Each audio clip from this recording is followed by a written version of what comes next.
Hello everyone, welcome back to our new blog.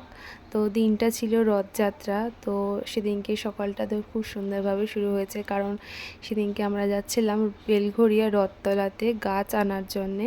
তো সেদিনকে নাকি গাছ কিনে নাকি শুভ, তার জন্যেই আমরা গেছিলাম। তো উপরই পাওনা ছিল এই রথ।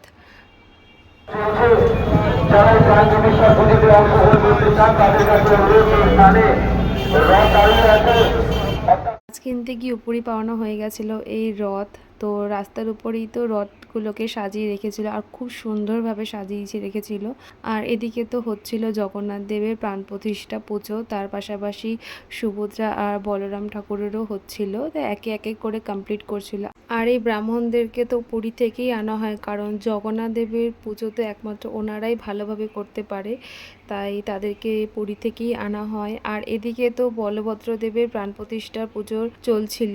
তো প্রধান পুরোহিত আর ওনার স্ত্রী দুজন মিলেই সংকল্প করছিল। তো পুজোটা এত সুন্দর হচ্ছিল, তো ভুলেই গেছিলাম যে আমরা গাছ কিনতে গেছিলাম। তো এদিকে তো কামাখ্যা থেকে সাধুরাও এসেছিল, কিন্তু তারপর আমরা এদিকে গাছ কিনতে চলে এসেছিলাম। তো ইনডোর প্ল্যান্টগুলো দেখে এত ভালো লাগছিল, মনে হচ্ছিল যেন আমি সব গাছগুলো নিয়ে চলে আসি, কিন্তু এতগুলো গাছ তো আনতে পারতাম না। তো তার মধ্যে থেকে আমরা কিছু গাছ নিয়েছিলাম গ্রিন স্নোপিন্ডিয়া, একটা হোয়াইট পদ্ম, আর নিয়েছিলাম হচ্ছে শরবতী লেবুর গাছ।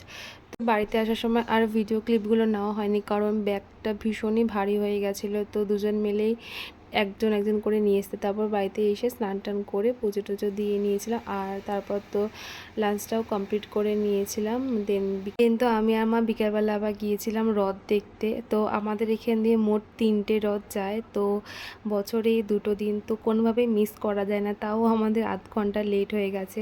আর এখন তো সেইভাবে কোনো বাচ্চা রথ নিয়ে বেরোয় না। তো এই বড় রথগুলোর উপরেই আমাদের ডিপেন্ড থাকতে লাগে যে কবে এই রথের দিনটা আসবে আর আমরা রথের দড়ি টানবো। দড়িটাকে বার করো।